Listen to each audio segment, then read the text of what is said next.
말씀의 제목은 인생의 빈들에서 2월 초는 이맘때는 쓸쓸한 계절입니다. 언젠가 한 번 이 무렵에 제가 시골길을 걸은 적이 있었습니다. 들판이 텅 비어 있었습니다. 수확이 다 끝난더라 농가 밭이 황량했습니다. 회색빛 하늘 아래 차가운 매서운 바람이 불고 있었습니다. 밤새 서리가 내렸는지 눈이 내렸는지 그러니까 밭도 서리로 덮여 있었습니다. 그 빈들에 제가 걷다가 혼자 좀 이렇게 서본 적이 있었습니다. 마음이 여러분 보고 계십니다만 저곳에서 마음이 많이 쓸쓸해졌습니다. 텅 빈 들판은 그렇게 우리의 마음을 가난하게 만듭니다. 그런데 사랑하는 여러분, 비유를 하자면 마치 우리 인생이 그렇게 빈들의 선거와 같은 순간이 있습니다. 한창 공부해야 되는 아이들이 뒷바라지를 해야 하는데 그런데 사업이 어려워진 것입니다. 직장을 그만둬야 되는 형편이 된 것입니다. 내가 무너지면 저 아이들 대학 공부는 어떻게 시키나? 조금 더 버텨야 되는데 내가 조금 더 버텨야 되는데 그런데 더 이상 버틸 힘이 없습니다. 그렇게 인생의 빈들에 서게 되는 순간을 우리는 경험하곤 합니다. 또 이런 경우도 마찬가지입니다. 빨리 자리를 잡고 싶은 젊은이들의 다급한 마음입니다. 부모님 얼굴에 햇살이 비칠 수 있도록 빨리 일자리를 잡고 싶습니다. 그런데 그게 뜻대로 되지를 않습니다. 입사 시험을 치고 난 뒤에 인터넷으로 검색을 해서 탈락이 확인된 순간 고개를 떨어뜨리는 청년들의 뒷모습 또한 인생의 빈들입니다. 내가 가진 자원과 실력으로는 도무지 넘을 수 없는 인생의 큰 장애물과 벽 앞에 선거와 같은 절망감입니다. 인생의 빈들 앞에 설 때 느끼는 사람들의 한계, 그걸 이제 우리는 살아가며 한 번씩 다 경험을 하곤 합니다. 오늘 본문이 그 이야기를 하고 있는데 첫 번째, 인생의 빈들에 선 제자들입니다. 오늘 본문의 앞 내용은 여러분 성경을 보면 세례 요한의 죽음에 대한 기사가 실려 있습니다. 지난주에 우리가 다루었죠. 그러나 시간상으로 연결하자면 이 부분, 그러니까 14절에서 29절 말씀 건너뛰어서 그 앞문맥으로 가는 것이 그 앞의 사건과 지금 본문을 연결시키는 게 시간상으로 맞는 이야기입니다. 그 앞문맥인 7절, 13절의 내용, 그리고 세례 요한의 사건은 건너뛰어서 오늘 이 본문이 연결되는 것입니다. 예수님께서 그 7절 13절의 내용은 뭐냐면 12제자를 파송하신 사건이에요. 지난주 말고 그 전주의 내용이죠. 근데 사후전 같은 제자들이 나갔는데 어떤 일이 벌어졌는가 하면 13절은 그 사실을 이렇게 기록하고 있습니다. 많은 귀신을 쫓아내며 많은 병자에게 기름을 발라 고치더라. 제자들이 나가서 전도를 했는데 놀라운 일이 일어난 것이었습니다. 병자에게 손을 올리고 기도하는데 그런데 병이 낫는 것이었습니다. 귀신이 떠나가는 것이었습니다. 그것을 보고 가장 놀란 이들은 다름이 아닌 제자들 자신이었습니다. 그렇게 놀라운 기적을 행한 직후가 오늘 본문의 시작점이 되는 거예요. 자, 30절 말씀은 보면 자, 사도들이 예수께 모여 자기들이 행한 것과 가르친 것을 낱낱이 고하니, 여기서 재미있는 표현은 낱낱이라는 표현입니다. 제자들이 지금 예수님 앞에서 신이 난 거죠. 저요 손을 들고 자기 이야기하고 싶어 안달이 났습니다. 자신들이 생각할 때도 너무나 놀라운 한 주를 보내고 왔기 때문입니다. 여러분 중에 지난 한 주가 자신이 있어 손 들고 자기 이야기하고 싶은 분 계시면, 그러니까 지금 제자들이 얼마나 흥분 상태인가를 알 수 있습니다. 그런데 그렇게 자신감이 넘치는 제자들에게 새로운 어려움이 닥쳐왔습니다. 빈들에서 수많은 무리를 먹게 하는 새로운 문제였습니다. 본문에서는 장정 남자만 5,000명이라고 했으니 그 아내가 있고 아이들 한 둘은 있을 거라고 보아서 5 곱하기 4 해서 대략 2만 명 정도가 모인 대규모 집회로 산정합니다. 처음 시작은 좋았습니다. 사람들이 많이 모였으니까요. 지금처럼 이 추위에 본당이 2층, 3층이 꽉 찰 정도로 많이 모이면 집회를 인도하는 저는 너무 행복하죠. 제자들도 그랬던 거예요. 근데 제자들 옆에서 보니까 걱정이 되기 시작했습니다. 날이 저물어 가는데 예수님이 아무런 대책이 없는 것입니다. 그래서 이 제자들이 예수님께 마음을 모아 건의를 드렸습니다. 35절, 36절 말씀, 자, 같이 한번 읽어봅시다. 시작. 때가 저물어 가매 제자들이 예수께 나와 여짜오되 이곳은 빈들이요 때도 저물어 가니 무리를 보내어 두루 총과 마을로 가서 무엇을 사 먹게 하옵소서. 아멘. 아주 적절한 조언을 적절한 타이밍에 제자들이 올려드렸습니다. 그러면 미안, 내가 깜빡했구나. 우리 먹을 걸 구하자. 이러셔야 될 예수님이 의아한 엉뚱한 대답을 하신 거예요. 그게 37절 말씀. 예수님이 대답하여 이르시되 제자들아 너희가 먹을 것을 주라. 너희가 먹을 것을 주라. 말도 안 되는 이야기였습니다. 가진 게 있어야 주지. 가진 게 없는데 주기는 뭘 준다는 말입니까? 아니 그러면 그런 이야기를 하시려면 예수님이 뭐를 좀 주면서 야 내가 이거 너 줄 테니까 이거 받아서 나누어 주라 이런 어떤 이야기를 하든지 아무것도 안 주면서 아무것도 없는 제자들을 보고 너희가 나누어 주라고 하니 말이 안 되는 말이었습니다. 제자들의 마음이 답답해 죽을 지경이었던 것입니다. 사랑하는 여러분, 오늘 본문 직전에 어떤 일이 있었다고 했습니까? 치유의 기적을 행하고 돌아왔습니다. 귀신이 쫓겨나고 병자들이 낫는 놀라운 기적을 그들이 직접 일으키고 돌아왔어요. 그런데 그들이 지금은 답답한 지경에 의심의 자리에 서 있게 된 것입니다. 성경은 그 이유를 35절에서 이렇게 소개합니다. 때가 저물어 가매 제자들이 예수께 나와 여짜오되 이곳은 빈들이요 때도 저물어 가니. 그들은 그때 상황을 본 것이었습니다. 그들이 보았던 상황은 첫째, 이곳은 빈들이라는 상황이었습니다. 두 번째, 때가 저물어 간다는 상황이었습니다. 세 번째, 그런데 내가 가진 게 아무것도 없다는 상황이었습니다. 여기서 본문은 우리에게 첫 번째 교훈을 줍니다. 그 어떤 승리의 걸음 뒤일지라도 새로운 문제에 직면하면 의심의 자리에 설 수 있다는 사실입니다. 그 어떤 강렬한 믿음의 체험이 있을지라도 새로움이 닥쳐오면 언제 그랬느냐는 듯이 의심하고 두려워하는 존재가 제자고 우리라는 사실입니다. 이것은 제자들의 이야기고 또한 우리들의 이야기이기도 한 것입니다. 그러므로 사랑하는 여러분, 본문을 보며 제자들을 너무 탓할 일 아닙니다. 인생의 빈들에서 가진 게 없는데 어떻게 염려하지 않을 수 있겠어요? 너나 할 것 없이 우리 모두 그날 그 현장에 있었다면 제자들과 동일한 반응을 보였을 것입니다. 그래서 오늘 말씀을 멀리 미뤄둘 수 없는 것입니다. 성경이 지금 우리네 인생 이야기를 하고 있기 때문인 것입니다. 인생의 빈들에 서 있는 우리의 이 황량한 마음들을 다루고 있는 것이기 때문입니다.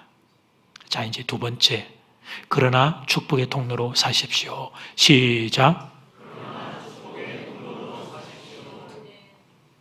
일부에 비해서는 소리가 좀 커요. 숫자가 많아서 그래도. 근데 별로 기대는 없는 것 같아. 그래, 사실 말든지 알아서 하고 나는 할래. 그러나 축복의 통로로 사십시오. 그러나.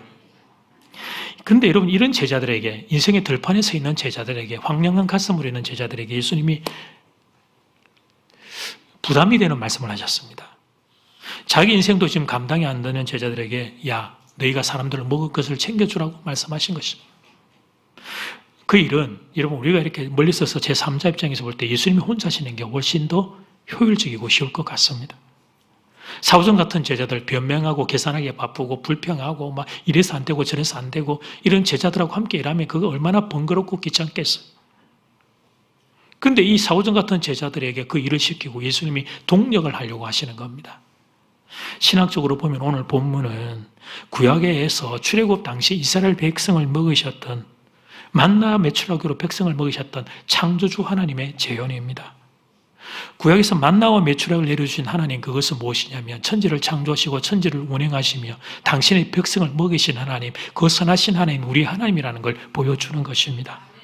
그런데 그 구약의 하나님, 그분이 지금 바로 신약의 지금 이 현장에 있는 예수 그리스도라는 사실을 성경이 입증하는 순간이 지금 오병이의 기적의 현장인 것입니다. 그러니까 여러분, 그런 예수님이시라면 능력도 그렇지만 어떤 게 예수님을 더 입증하기 좋겠어요? 예를 들면 치킨과 피자가 세트로 되어 있는 것이 한순간에 내려오는 것입니다. 여러분에게 보여드릴 것입니다. 배가 고픈 분 여러분들에게 치킨, 피자를 한순간에 보여드리는 거예요. 치킨과 피자는 언제나 과학입니다. 과학. 어른들은 나는 저게 아니야. 그래요, 좋아요. 그러면 어른들 여러분들에게는 돌솥과 된장찌개와 김치찌개를 같이 겸하여 2풀 플러스로 해가지고 한우까지 세트로 딱 드릴게요. 주님이 손들고 기도하면 한 사람 한 사람 앞에 그게 세트로 쟁반에 담겨 내려오게 할 수 있는 분이죠. 그게 예수 그리스도, 당신이 내가 구약에 바르고 만나와 메추라기를 내리는 하나님 바로 그 존재라는 걸 입증하는데 훨씬 더 유리했습니다. 그런데 예수님이 그렇게 하지 않으셨습니다. 이 사오적 같은 제자들과 동력을 하는 거예요. 여러분 본문을 보면 기적이 언제 나타나느냐? 39절에서 41절은 우리에게 그것을 좀 상상해 보라고 말씀이 가르쳐줘요. 제자들에게 명하사 그 모든 사람으로 떼를 지어 푸른 잔디 위에 앉게 하시니 때로 100명씩 또는 50명씩 앉은지라. 예수께서 떡 5개와 물고기 2마리를 가지사 하늘을 우러러 축사하시고 떡을 떼어 제자들에게 주어 사람들에게 나누어 주게 하시고 또 물고기 2마리도 모든 사람에게 나누시매. 제자들이 예수님의 말씀을 따라 순종하기 시작하자 그때 기적이 나타난 것입니다. 이것이 오늘 본문이 우리에게 말하고자 하는 두 번째 비밀이 되는 것입니다. 자막을 보시면 가진 게 없어도 하나님의 말씀을 순종하는 이들을 통해 예수님은 놀라운 일을 펼쳐 가신다. 같이 함께 시작. 가진 게 없어도 예수님은 놀라운 일을 펼쳐 가신다. 아멘. 그렇습니다. 순종의 걸음 뒤에 기적이 일어나고 있는 것이었습니다. 예수님이 능력이 없어서가 아니라 예수님이 제자들과 동력을 열어가신 거예요.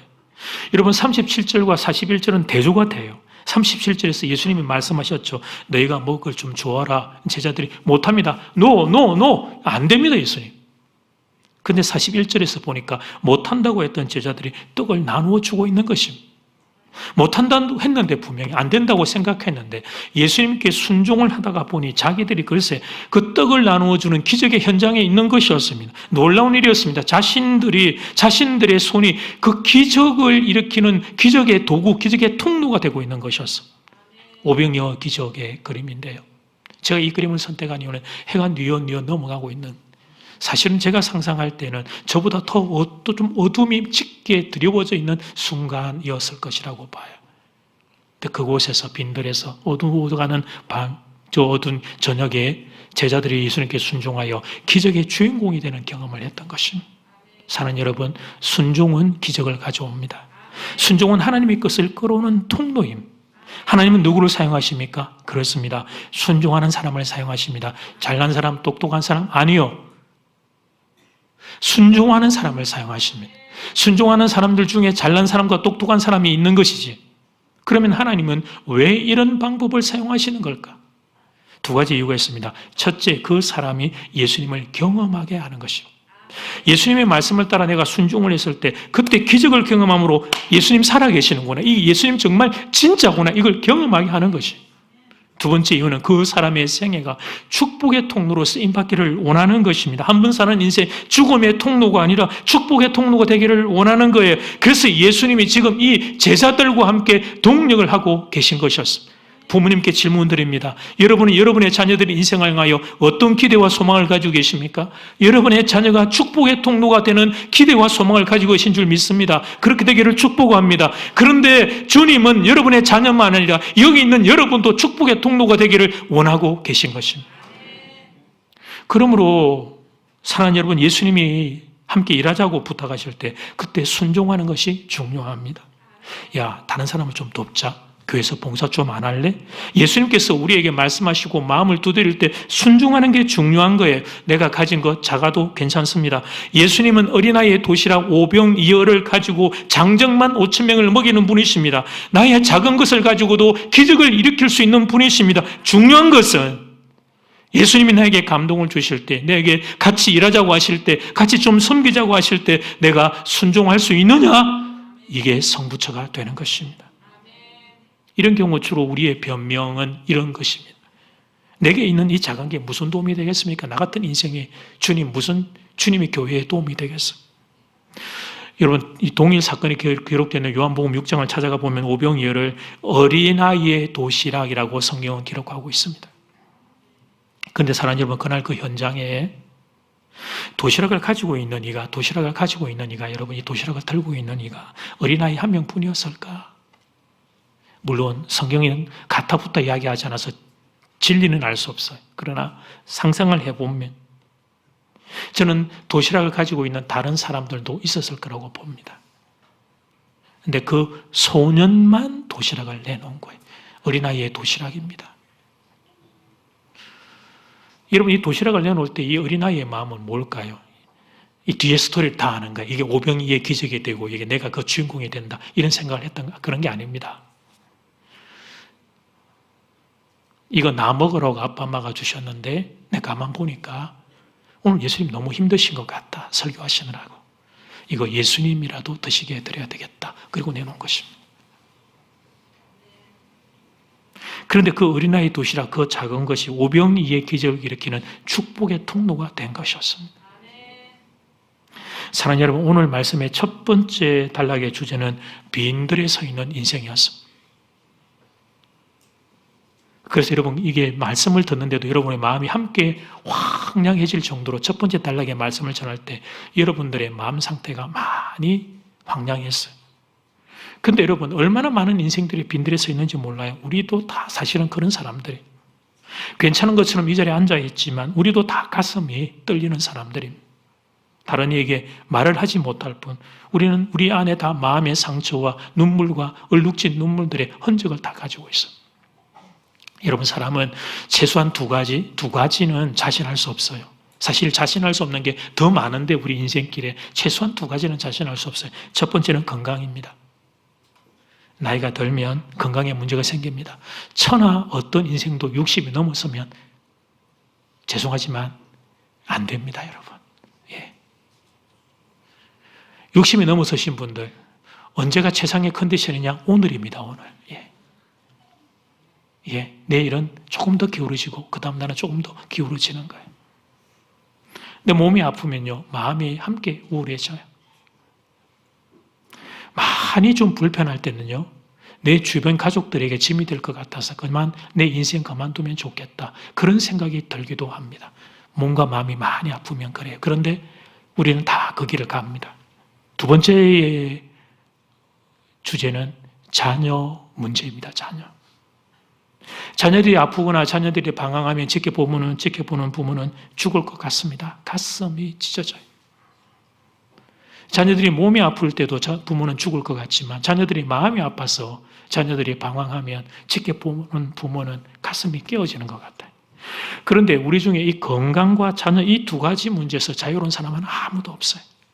사람은 누구나 다 빈들에 서게 된다, 그런 의미인 것입니다. 우리는 죄인이고 이 땅에 죄가 들어와 있고 광야 같은 세상에서 우리는 빈들에 다 서게 되는 거예요. 그래서 사랑하는 여러분, 마음의 여유가 넘치는 사람, 막 흘러 넘치는 사람 의외로 많지 않습니다. 그토록 괜찮은 것 같지만 마음속으로는 눈물이 흘러가고 있어요. 그런데 그런 우리에게 예수님이 오늘 말씀을 붙잡고 이야기하시는 거예요. 빈들에 서 있는 황량한 인생인 우리를 향하여, 제자들을 향하여 예수님 말씀하시는 거예요. 너의 시간을, 너의 물질을, 너의 인생을, 너의 입술을 축복의 통로로 사용하지 않을래? 이리 말씀하시는 거예요. 지금 내가 죽을 것 같은데, 지금 내 문제도 내 해결을 못 하겠는데, 그런데 그런 나를 보고 축복의 통로로 살지 않겠느냐고 주님이 지금 말씀하시는 거죠. 그래서 많은 성도들이 이 자리 속으로 진입하지 못하는 겁니다. 오병이의 말씀을 여기 모르는 이가 누가 있어요? 여러분 다 아마 수십 번, 어떤 분은 수백 번도 들었을 거예요. 그러나 옛날 이야기 정도로만 스쳐 지나가지, 이 말씀의 깊이 안에, 말씀의 정신 안에 이 말씀을 나의 것으로 소유하며 누리는 그런 역사가 일어나지를 못하는 것입니다. 사랑하는 여러분, 본문을 보면 많이 가진 사람에게 축복의 통로가 되라고 말씀하신 게 아닙니다. 물론 여유가 있는 사람은 당연히 축복의 통로로 살아야 할 것입니다. 남들보다 평균 이상으로 주시면 축복의 통로로 살라고 주신 것이기 때문에 그런 것입니다. 그게 물질이든 지식이든 건강이든 신앙이든 다 똑같습니다. 여러분들이 좋은 청직이라고 생각하고 맡겨주신 거예요. 축복의 통로로 살라고 하나님께서 여러분에게 귀한 걸 맡겨주신 거예요. 그런데 오늘 본문의 제자들은 빈들에 서 있는 인생들이었습니다. 가진 게 없었습니다. 그래서 남을 돌아보기는커녕 자기 인생 하나도 지금 감당이 안 되는 사람들이었습니다. 그런데 그런 제자들에게 예수님이 말씀하신 것이에요. 너희가 먹을 걸 줘라. 얘들아, 너희가 먹을 걸 줘. 너희가 한번 먹을 것을 줘봐. 제자들의 형편을 뻔히 아는 예수님이 너무 눈치 없는 말을 하신 거예요. 꺼낼 게 없는 빈 주머니를 가지고 있는 제자들에게 너희가 먹을 것을 주라고 말씀하신 거예요. 근데 여러분, 이 말씀은 제자들을 곤혹스럽게 만들기 위한 게 아니었습니다. 이 말씀은 제자들의 인생을 향한 축복의 마음이 담겨 있는 것이었습니다. 얘들아, 너희들 한 번 사는 인생 이왕이면 축복의 통로로 살거라. 이왕이면 제자들을 향하여 이 마음을 가지고 계셨던 거예요. 그래서 그렇게 말씀하셨던 거예요. 너희가 먹을 것을 주라. 이 말씀 안에 담겨있는 깊은 의미는 축복의 통로로 살아야 한다.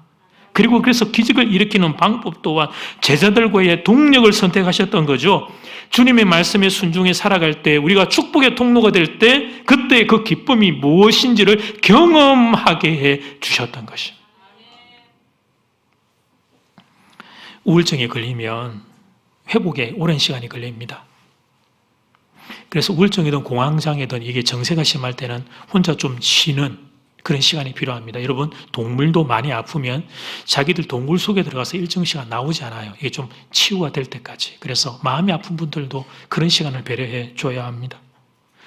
우울증과 공황장애가 생기게 되면 사람 만나는 것 자체가 극심한 두려움과 공포가 돼요. 이런 공간 안에 있는 것도 참 많이 힘들고 대중교통을 타는 것도 너무 그게 극심한 두려움과 공포로 밀려와요. 그래서 혹시나 주변에 좀 마음이 그렇게 아픈 우울증과 공황장애가 있는 그 분들이 있으면 여러분들 그분을 위로하고 격려할 때 조심해야 되는 표현이 뭐냐면 힘내세요, 힘내세요 이렇게 말하면 안 됩니다. 그분은 지금 힘을 내고 있는 중입니다. 죽을 힘을 다해 버티고 있는 중이에요.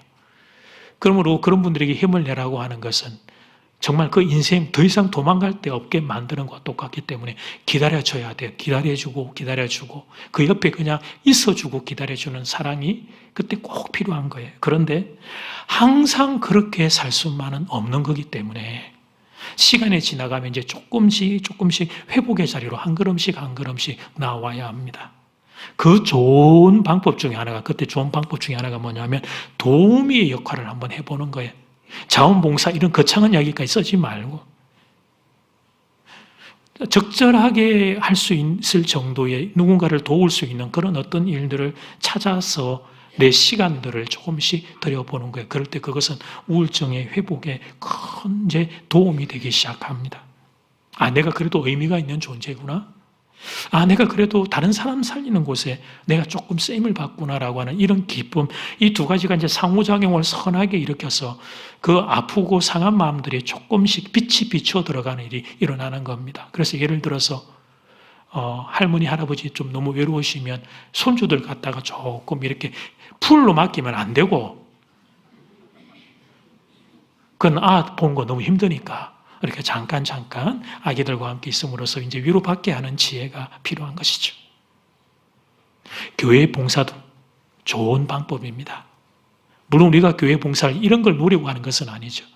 주님께 받은 사랑이 너무 커서 주님의 몸된 교회를 충성 봉사하는 것이지만 그러나 내 마음이 외롭고 우울하다고 생각하는 분들, 저는 이런 분들에게 저는 교회의 봉사를 꼭 권하고 싶습니다.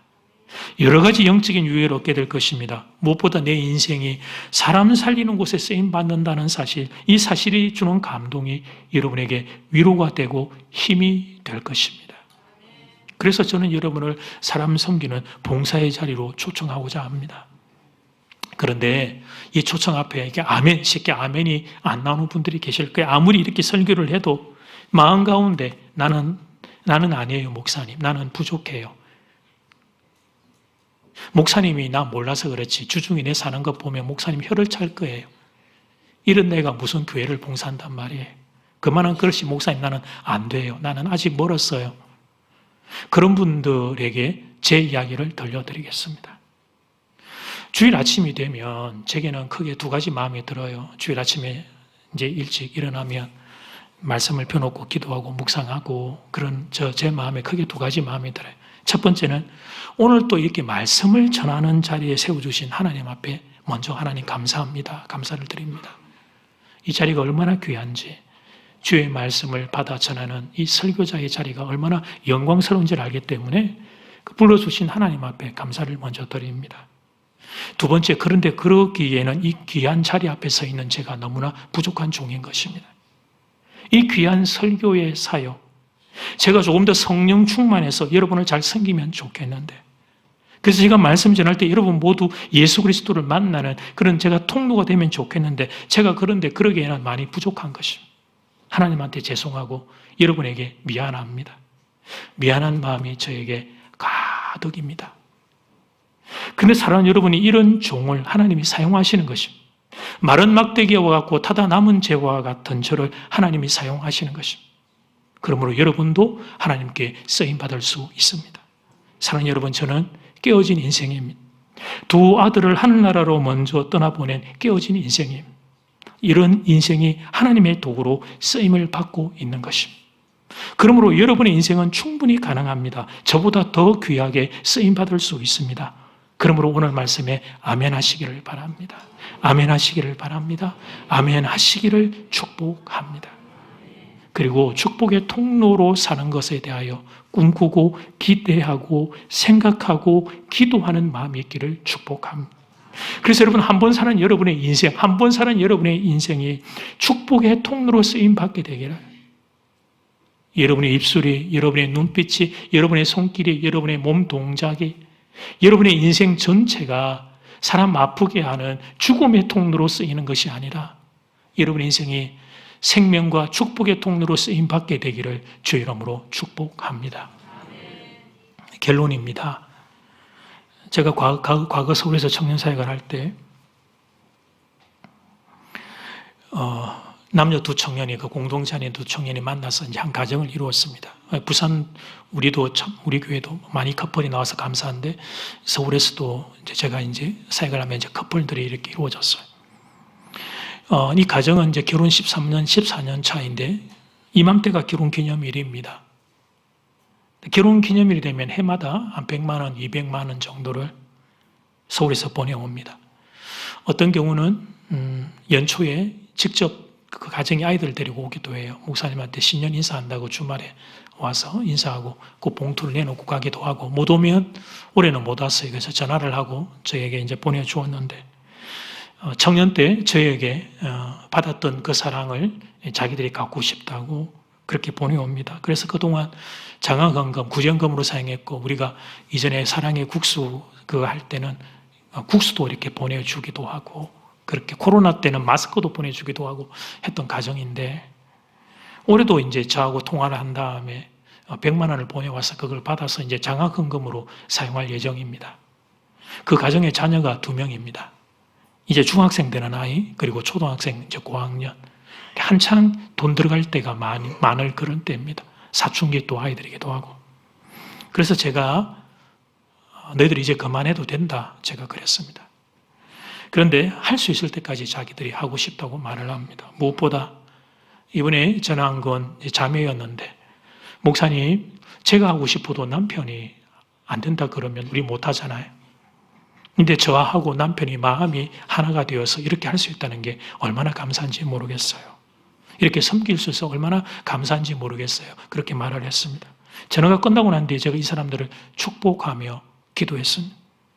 그렇게 살라고, 더욱더 그렇게 살라고, 더욱더 축복의 통로가 되어서 많은 사람들 살리며 살라고 제가 이 가정, 그 부부와 그 아이를 위하여 축복하며 기도했습니다. 사랑하는 여러분, 여러분도 그렇게 사시기를 축복합니다. 물론 많은 걸 내놓을 수 있으면 좋은 일입니다. 그러나 설사 작은 것이라도 괜찮습니다. 예수님이 그 위에 축사하시면 기적의 통로가 될 수 있을 것입니다. 사랑하는 여러분, 잊지 마십시오. 코올리기 어린아이의 작은 도시락이 오병이의 기적을 일으킨 통로였다는 사실을. 성경은 너무 놀랍죠. 다른 어른들의 도시락도 틀림없이 많이 있었을 텐데, 그 어린아이의 도시락으로 기적을 일으키는 그리스도의 그 깊은 사랑. 그리고 여러분, 계산하기 바빴고 변명하기 바빴던 이 제자들이 순종하자, 그 제자들의 순종을 주님이 받아서 그들을 축복의 통로로 삼아 기적을 일으키고 있는 것을 보게 됩니다. 사랑하는 여러분, 여러분의 인생을 주님이 받아 기적의 통로로, 축복의 통로로 쓰실 것입니다. 그 일이 귀하게 쓰임받는 여러분 모두가 되기를 주의 이름으로 축원합니다. 아멘. 찬양 드리겠습니다.